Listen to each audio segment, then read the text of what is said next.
السلام عليكم ورحمة الله وبركاته. الحمد لله الذي هدانا للإسلام وما كنا لنهتدي لولا أن هدانا الله، وأشهد أن لا إله إلا الله وحده لا شريك له دلنا على أعظم الأيام عنده عشر ذي الحجة، وأشهد أن نبينا محمدًا عبده ورسوله أخبرنا بفضل الأعمال الصالحة في هذه العشر، وأنها أحب إلى الله من الجهاد في سبيله، صلى الله عليه وعلى آله وصحبه وسلم تسليما كثيرا. أما بعد، فاتقوا الله أيها المسلمون، واعتبروا بما ترونه من أحوال الحجاج واجتماعهم في صعيد عرفات وفي تلك الأماكن الشريفات، اجتماعكم واجتماع الناس جميعا في ذلك اليوم العظيم.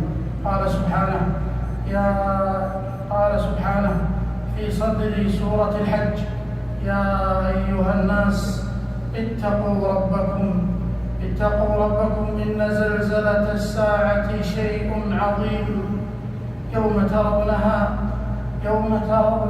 تذهل كل مرضعة عما أرضعت وتضع كل ذات حمل حملها، وترى الناس سكارى وما هم بسكارى ولكن عذاب الله شديد. أيها المسلمون، ها نحن في اليوم الخامس من هذه العشر المباركة وقد انتصفت، فماذا صنعنا فيها؟ هل عظمناها كما أراد الله؟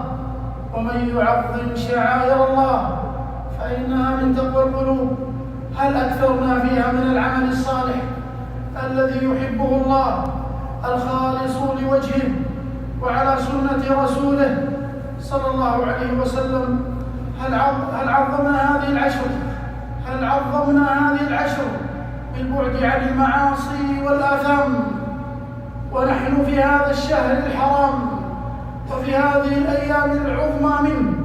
قال سبحانه: إن عدة الشهور عند الله 12 شهرا في كتاب الله يوم خلق السماوات والأرض منها 4 حرم، ذلك الدين القيم، فلا تظلموا فيهن أنفسكم. فلا تظلم نفسك يا عبد الله بالبعد عن ربك وبمعصيته وبترك ما أمر به. ما حالنا مع الفرائض التي هي أحب إلى الله من كل شيء، من صلاة وزكاة وصوم وحج. ثم هل تزودنا من نوافل العبادات من صلاة تطوع وصدقة وصوم تطوع وحج تطوع وصلة وإحسان التي بها بعد الفرائض يحبنا الله. أيها المسلمون، من تيسر له الحج فليحمد الله على هذا التوفيق والاصطفاء العظيم، وليخلص الحج لله وليتفقه في أحكام حجه كما أمر بذلك نبينا عليه الصلاة والسلام، وليستعد له بنفقة طيبة، فإن الله طيب لا يقبل إلا طيبا. ومن لم يتيسر له الحج فليعلم أن الله كريم رحيم وهاب، عوض من لم يتيسر له الحج بالعمل الصالح في هذه العشر، فليتزود منه وتزودوا، فإن خير الزاد التقوى واتقون يا أولي الألباب. فإن العمل الصالح في هذه العشر أحب إلى الله من الجهاد في سبيله. في غيرها أحب إلى الله من الجهاد الذي هو ذروة سلام الإسلام والذي لا يتيسر لكل أحد. والجهاد التطوع أفضل من الحج المبرور التطوع. فعن أبي هريرة رضي الله عنه قال: سئل النبي صلى الله عليه وسلم: أي الأعمال أفضل؟ قال: إيمان بالله. قلت: قال: إيمان بالله. قال: ثم ماذا؟ قال: الجهاد في سبيل الله. قال: ثم ماذا؟ قال: حج مبرور. رواه البخاري ومسلم. فتأمل، قدم الجهاد على الحج المبرور، والعمل في هذه الأيام أحب إلى الله من الجهاد في سبيله. فتأملوا في كرم الكريم سبحانه، فلا يحرم من فضله إلا محروم.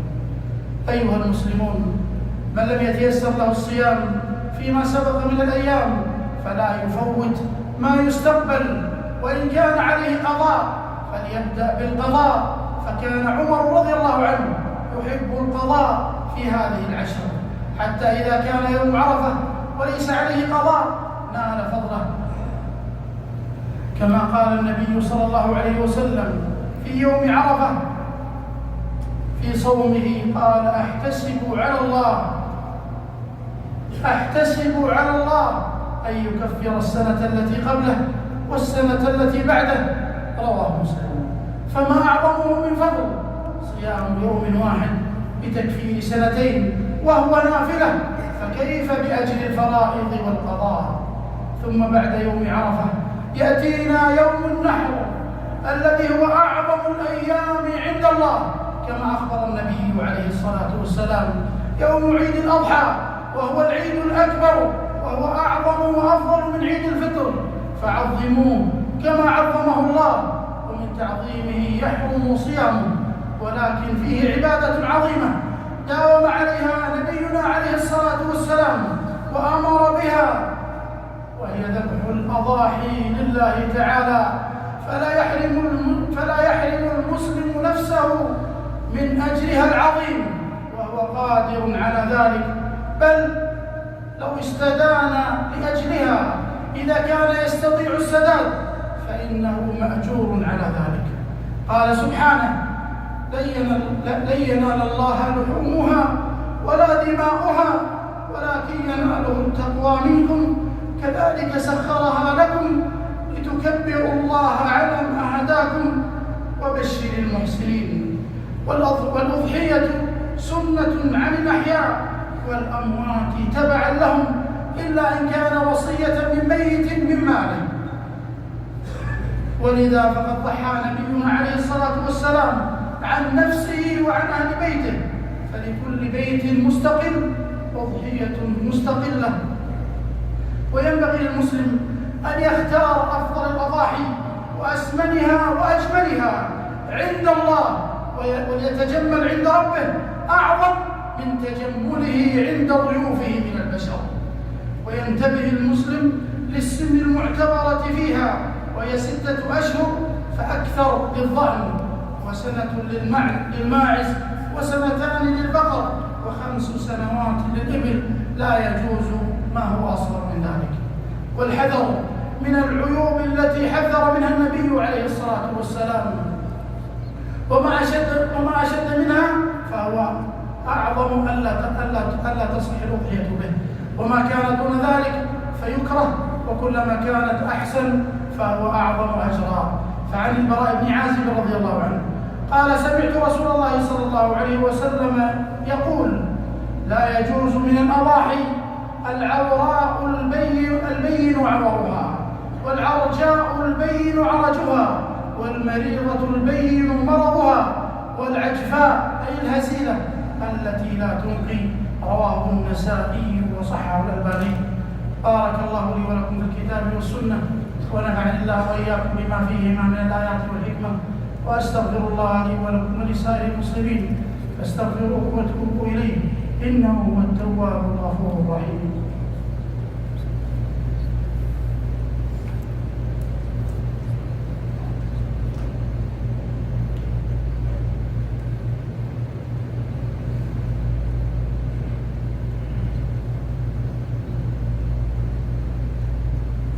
الحمد لله رب العالمين الرحمن الرحيم مالك يوم الدين، وأشهد أن لا إله إلا الله وحده لا شريك له وأشهد أن نبينا محمدا عبده ورسوله صلى الله عليه وعلى آله وصحبه أجمعين.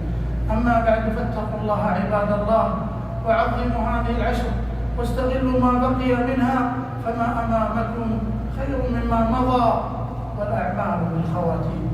واعلموا أن نبينا عليه الصلاة والسلام لما بين فضل هذه العشر أمرنا فقال: فأكثروا فيهن من التهليل والتحميد والتكبير، الله أكبر الله أكبر، لا إله إلا الله، الله أكبر الله أكبر ولله الحمد.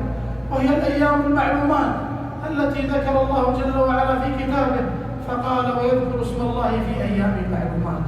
فما بالنا مع الذكر والجهل بالتكبير؟ قد ضعفنا كثيرا، نسأل الله جل وعلا أن يتوب علينا.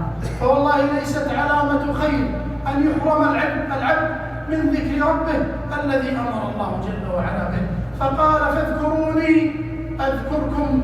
ألا تريد أن يذكرك الله في الملأ الأعلى، يذكرك بفضله ورحمته وجوده وإحسانه ويرضى عنك بالإكثار من ذكره؟ ولذكر الله أكبر، فأكثروا من ذكر الله. التكبير المطلق في كل وقت وفي كل زمان في هذه العشر. ثم تأتينا أيام التشريق، وهي أيام أكل وشرب وذكر لله عز وجل، فيستمر التكبير المطلق في هذه الأيام كلها. فلا تحرم نفسك من ذكر ربك، فلذكر الله أعظم عند الله، وهو أعظم الأعمال عند الله، وأعظم العباد عند الله أكثرهم لله ذكرا. فأعظمهم صلاة أكثرهم فيها ذكرا، وأعظمهم صوما أعظمهم وأكثرهم فيه ذكرا، وأعظمهم حجا أكثرهم فيه ذكرا. فأكثروا من ذكر الله حتى تحيا القلوب، وإن ذكر الله به تطمئن القلوب، كما أخبرنا نبينا عليه الصلاة والسلام. ثم يأتينا في يوم عرفة لغير الحاج التكبير المقيد بعد الصلوات، بعد الاستغفار، وقول: اللهم أنت السلام ومنك السلام، كبر الله ما شئت وما تيسر لك، ثم أكمل أذكارك. ويستمر هذا التكبير إلى عصر اليوم 13 من أيام التشريق. وأما الحاج فيبدأ له التكبير المقيد بعد الصلوات من ظهر يوم النحر. عباد الله، إذا كان الحجاج قد فازوا بتلك الأماكن وبتلك الأزمان في ذلك المكان، فإن الله قد عوضكم خيرا. إن كانوا في التربية مشتغلين فاشتغلوا بالتكبير، إن كانوا للهدي يذبحون وينحرون فأنتم للأضاحي تذبحون، فتقربوا إلى ربكم وأحسنوا أعمالكم، فأنتم في خير الأعمال عند الله. جاهدوا أنفسكم وجاهدوا الشيطان، فإن في جهاده في هذه الأيام أجر عظيم، فإنه لم يسلسل كرمضان، وذلك أن الأجر في هذه الأيام أعظم عند الله وأحب إلى الله. اللهم أعنا على ذكرك وشكرك وحسن عبادتك. اللهم أعنا ولا تعن علينا، اللهم أعنا ولا تعن علينا، وانصرنا ولا تنصر علينا، وامكر لنا ولا تمكر بنا، واهدنا ويسر الهدى لنا، وانصرنا على من بغى علينا. اللهم اجعلنا لك شكارين، لك ذكارين، لك أواهين مخبتين، إليك منيبين مستغفرين تائبين. اللهم تقبل توبتنا واغسل حوبتنا وأجب دعوتنا، وتقبل دعوتنا وأجب دعوتنا، وتقبل توبتنا يا رب العالمين. اللهم إنا على طاعتك يا ذا الجلال والإكرام. اللهم لا تحرمنا فضلك وجودك وإحسانك. اللهم إنا نسألك من فضلك العظيم وخيرك العميم.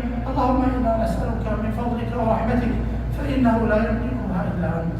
اللهم تب علينا يا رب العالمين، وحبب إلينا الإيمان وزينه في قلوبنا، وكره إلينا الكفر والفسوق والعصيان، واجعلنا من الراشدين. اللهم احفظ حجاج بيتك يا ذا الجلال والإكرام. اللهم يسر لهم حجهم مخلصين لك فيه يا رب العالمين، متبعين فيه لرسولك الكريم يا ذا الجلال والإكرام. اللهم ردهم إلى أهاليهم سالمين غانمين. اللهم اجز هذه الدولة خير الجزاء على ما تقدمه لضيوف الرحمن يا حي يا قيوم.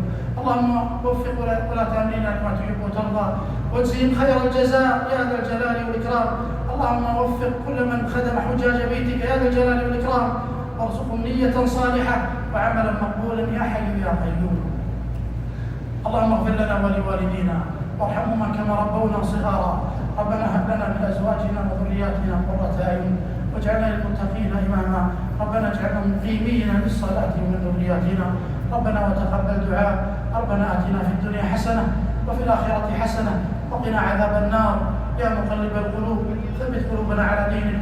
اللهم اصلح على المسلمين في كل مكان. اللهم ردهم اليك ردا جميلا يا ذا الجلال والاكرام. ول علينا وعليهم الخيار يا ذا الجلال والاكرام. واكفنا شر الاشرار واكفنا شر الكفار والرافضة يا ذا الجلال والاكرام. وكل اهل السنة في كل مكان. واخر دعوانا الحمد لله رب العالمين.